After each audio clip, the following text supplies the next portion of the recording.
janeno ma Lolwe Tv magi koro gin weche magi mag nonro mar Oboke kinyi masani ma kelo ni ko studio maindi ma Nairobi. Nyinga en Nick Okelo. Oboke ni kaendi kaka pile, Oboke adek, The Standard, Oboke ma The Daily Nation kod Oboke ma The Star. Magite gin mag Oboke manitiere kaendi, kendo bende koro ado mondo mi weche go mantiere e gimana matin ka gi kacha. Oboke ma The Standard wach maduong' mantiere trouble in Azimio. Sani koro tulo omuoch e Azimio la umoja. Tulo omuoch nendo wacho ni en Wiper leader now starts fresh controversy, raising questions about deal that endorsed Raila for president, and Oka allies appear to be reading from different scripts. Mana wach mantiere kanyo endo en ni kosa ni Kalonzo wacho ni okung'eyo gima ni bende negi kete kokgi en keta koke kwa pane magini kumocha mane Sonko wacho kinde moko ni en nokete ne mondo osign deed moro kanyo. Gweno gimok timre machelo en ni Ruto's big day as he is set to take UDA flag. En ni kokawuono ni ndiko Ruto bro sidhi achiel kachiel kod UDA kaka jachung' mare e yiero mabiro niendi e bura mar NDC. Petrol prices up as poor get kerosene relief. Fuel of course increases by 5 shillings per liter. Kendo chako medre. Jibrotho. No kaendi jothumbe mantiere odang'echo pod go thumbe mabeyo en magaji kaka Vibes Cartel, Sean Storm kod Jackiwa. Magi gin jogi hosani koro nitiere odang'ech. Vibes Cartel, who has been in jail since 2011, has been releasing chart-topping singles. Jackie was released 3 albums and a number of singles while behind bars. Magigin Johnson Indikoro gintiere Jamaica to gintiere ejela nekethon pogre. We've requested Treasury to send Egerton 935 million magawatels MPs. Sanindikoro mbarare ma Egerton bro yudo menda madirom million 900 kod pradek kod beach. Wach Kalonzo gi Oka ni kanyo. Oka leaders campaign for Raila in Tharaka Nithi and those aspirants. Mana wach mantiere kanyo endo. One Kenya Alliance Principal Kalonzo Musyoka and Gideon Moi took Azimio la Umoja political campaigns to Tharaka Nithi yesterday, where they welcome the county's deputy governor into Azimio la Umoja. The two leaders were accompanied by Kitui Senator Enoch Wambua, Tiati MP William Kamket, Kitui Women Rep Irene Sakalu, and other political leaders. Musyoka endorsed Tharaka Nithi deputy governor Francis Kagwema for the county job on a Wiper party ticket. Mana wach mantiere kora zinyo kana mato usoma na mare usoma na koro deri makori pako okoyot. The young tax of 1990s and the continued push for democracy. Jogo komane gitindo 1990 manaji kaka William Mutunga, Senior Counsel Paul Mwite, Dr. Mokeza Kitui, Professor Kibotha Kibwana, magi kine young tax kindego eko. Nane wachima wachre. Wiper ODM suffer blow as hopefuls join rival parties. Sanikoro jidar koni dok kocha. Gine wechi mangenya hinya masanikoro dhinyime. Kiraitu kept Ruto camp waiting until last minute to jump to Azimio. Mana wachimantire kanye ni Johnson Manito Bokeni mara par. UDA camp had agreed not to field a candidate, allow the Meru governor to run on his DEP ticket. Sources in Ruto's camp say they considered Murungi a prime catch. Mana wachimantika nyendo en koro kiraitu nchano kita Ruto gini linga tae koro walk the chill tae of the Azimio. Watch maraka koro omed nengo mafuta nyalangyo kanyo. Actual price for super petrol, which means the state as Otek. When the Benisa nini wachulo 155.11 manendo fuel mar nyambur ko kata kamano endo pinyo wacho ogolo chulo ne ji mago ko madirom shillings ko 20 mamelo ni subsidy. Pintaeka keni pinye orie kure. By December manyo petrol manendo 106, December 2020 neno 106. By December 2021 wanyewe 129. Tumede muna dembele. ngima bedo matek mogik ahinya. Rider linked to woman's attack arrested at border. Ondiek moro ma boda manyicha ne oyudo ni ne ketho mar monjo miyo chanyo oyudo ka koro dwa tomo wach nitiere border kata kio mar Kenya gi Tanzania. Wacho ni sirikal bade boyo nyoyude mana ka ene border odwa ng'ado odhi to ndhiye yo sirare kocha. Mano e wach mantiere kanyo endo achiel kachiel. Kaendi nitie oboke malang'a maendi ma nyalo somo. Kaendi wach mar obila cha pod dhi nyime ka kendo mondo mi donji obila my government ni kaendi pek ahinya kendo ong'eny nyalo kawe achiel kachiel. Kabiro weche mag tuke kaendi wach maduong' mantiere ni could this be the season Everton will kiss EPL bye. Everton are one of the 6 teams to have never been relegated from the Premier League, but could this be the year? The toughest relegation concern deepens as Frank Lampard's side fell to a 4th successive league defeat in a 1-home loss to Wolves on Sunday. Everton mano en achiel kuom teams ko mantie Merseyside matini City no ma Liverpool manyalo dhi relegation. Wacho ni gena achiel kuom poko big relegation nyaka ne piny chakre. The real Manchester United should now stand and be counted. The Red Devils are seeking to book their spot in the Champions League quarters. Bayern, Liverpool, Man City, Madrid have reached the last 8. Mane wach mantiere kawuono ni indi koro Manchester City buntieko team nendo mar Atletico gido mondo mi gigoye godo kawuono bende gibro donjo e quarter finals. Oboke ma The Daily Nation, Ruto's big day. Maendi wach mantiere kaendi kawuono odiochieng' nendo maduong' mar Ruto. Mano sama kwero mondo mi odhi okete kaka ng'ano endo ma en jatelo madhi chung' kod bende otiko nendo ma UDA.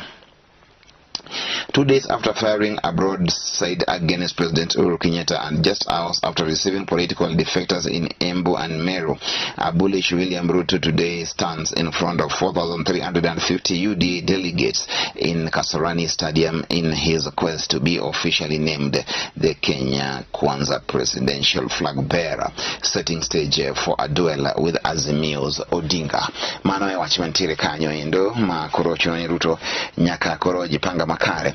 Jubilee's U-turn on Raila deputy. And Saniko Jubilee wacho ni gin ogicho nyaka gibed ni gin deputy president. Giling alinga kanyo endo gintiere. Sama ka penj ma class 12 no chakre to wacho ni principal achiel ne ondhi kuom chike mag kumar penj. Wach mar Ruto ni kanyo endo nyalo ng'iyo kawuono gini NDC margi. Wach mar petrol pod bende ni kanyo. Ondiek makoro no makantiere boda chande be no ka en kaendi entie boda ma Tanzania kod boda no endo ma Kenya. Kadhi nyime achiel kachiel kaendi any Raila running mate position not a must. Jubilee now vows Gideon Moi will not defend Senate seat. Siskano Gideon Moi akani dwaro dhi chung' ang'o nikech ni koro oko bibedo mano endo ma en senator mabaringo kendo. Kano chairman Gideon Moi will not vie for the Baringo senatorial seat in August general election. The nation has learned. This comes days after Moi, who is principal in One Kenya Alliance, endorsed ODM leader Raila Odinga as the Azimio la Umoja presidential candidate in August 9th general elections. In interviews with the nation, close allies of Moi revealed that the Kano boss will concentrate its energies on national politics. First, I want to make it clear that Gideon Moi will not seek re-election in August 9th poll because he is focused on national politics. In Baringo, Kano welcomes any interested candidate to apply. Gideon Moi okdhi chung' yiero ni endi no wach maber ahinya. COVID vaccines waste away as many Kenyans ignore the jab. Jo Kenya polo koro dhi kawo mago eko magena COVID-19 jabs ma nyaka gitim achiel kachiel kata doko ni koro ne wachini oserumo to bera mondo miyo dhi tim. Prevention is better than cure. Return our land, law calls on scrapped power project. Mane wach mantiere kanyo endo nyalo ng'iyo Lamu ywak ahinya. Sonko's 33 guards in coast trip raises questions. Mane wach mantiere tangi kaendi former Nairobi Governor Mike Sonko would use as many as 33 police officers to guard him while traveling locally, an audit report has revealed. Auditor General Nancy Gathungu has figured out the county government for irregular payment of allowances to the security officers. So I'm going to give police the Pradegadik. war power mane kaka betga eseche makoro power ntie mang'eny. Former US President Obama tests positive for COVID-19. COVID pod serious no ka wano kola mondo wakae serious no ka Obama gini pod yude mani gima timre. Former US President Barack Obama said on Sunday that he had tested positive for COVID-19. I've had a scratchy throat for a couple of days, but I'm feeling fine otherwise. Obama no said COVID. China's zero COVID strategy put to the test as virus cases surge. Sani kendo koro China kendo koro COVID chakre machielo. Odwa mondo mijio tangini oken gima dhi be okobe wuok wabro dak kode. Sama koro wanwa is gini koro margi medre. Omiyo kikiji parni wach mar tiyo gabuog rombe gi makamago koro nyalo bet norumo. Podo nyalo duogo. CR7 faces familiar foes Atletico with Manu in evenly poised tie. Mane wach mantiere weche mag Champions League atieko ka indi kod Mudavadi Rigathi best for Ruto poll. Ntino ndo mosani kuro no wacho ni koro ber mar mondo be Musalia kod Rigathi Gachagua obed jalup mar William Ruto.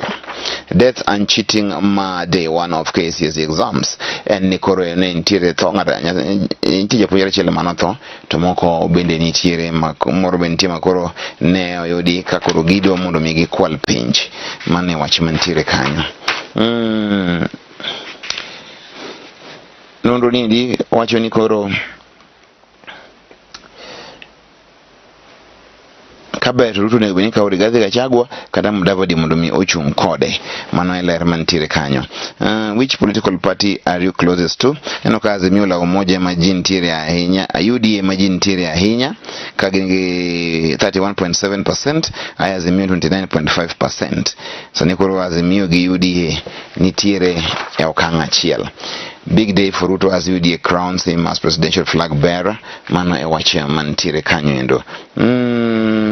LSK untouch partisan politics. President Theory. Sani koro LSK nigi president gi manyien. Ka ang'iyo kendo wadhi nyime kaendi manyien mandistan tiere godo dakane. Manyien matago keti masan tiere godo. Kane ahinya. Azimio deal gives impetus to small parties in Nyanza. My watchman Sani. The headache is whether they will beat ODM candidates in the polls. The MDG leader David Ochieng is among politicians from Nyanza who are not in ODM but have resolved to back Raila Odinga's bid. My watchman Jimangani brought the MDG, my movement for democracy and change. Mindi Mara Ochieng, my lerman tire kanyendo no kaindika the Saturday signing of coalition agreement by parties affiliated to Azimio has opened a window where politicians who ditched ODM will now support Raila Odinga's presidential bid. The deal gives fringe parties an opportunity to field their own candidates, most of whom had no chance of clinching ODM ticket in party strongholds in Nyanza region. But while many will have leeway to field candidates in other elective positions, the next headache is whether they would beat ODM candidates in the August polls. Mane wachman tiere jimangenya hinya sani koro broka o parties moko koro mando ma David Ochieng MDG gire mar mondo mi koro omanye godo mago ma gina thulo maglo. Sani hapa ni jokenya mang'eny ok dhi yiero parties, jokenya mang'eny dhi yiero individuals. Ng'ato manyalo tiyo ni ji ok en party kaka David Ochieng ostimo maber ahinya e gwenge mag Ugenya. Lukaku wacho ni en tiere ok obidhi kamora mora. Chelsea boss Thomas Tuchel said he and his players have a responsibility to fight for everybody at the club after insisting he will stay at Chelsea at least until the end of the season. Chelsea sani kama teka hinya gik moko kuber Chelsea mane gima timre sama bende koro lweny mar Russia miyo Chelsea koro hinyre malich ahinya. Chung mar timbe sani ndi koro Liverpool nosegoyo kod tim nendo mar Liverpool kod City emani mala hinya anoko kod ngani City nyoyo mak gi Crystal Palace draw mar 0-0. Ni koro Manchester City ntiere kod 70 points out of 29 games to Liverpool ntiere gi 66. Kosa ni koro Manchester City o Liverpool gi points ang'wen. Liverpool nigi game at hand magigo kod Arsenal chieng' makiny. Makale Liverpool mando koro gibro dhia waya kanyo en ng'wech mara iri titi nyaka ji tieki. Onge wach mondo wawach ni ndegi kanyo warom e weche manyien.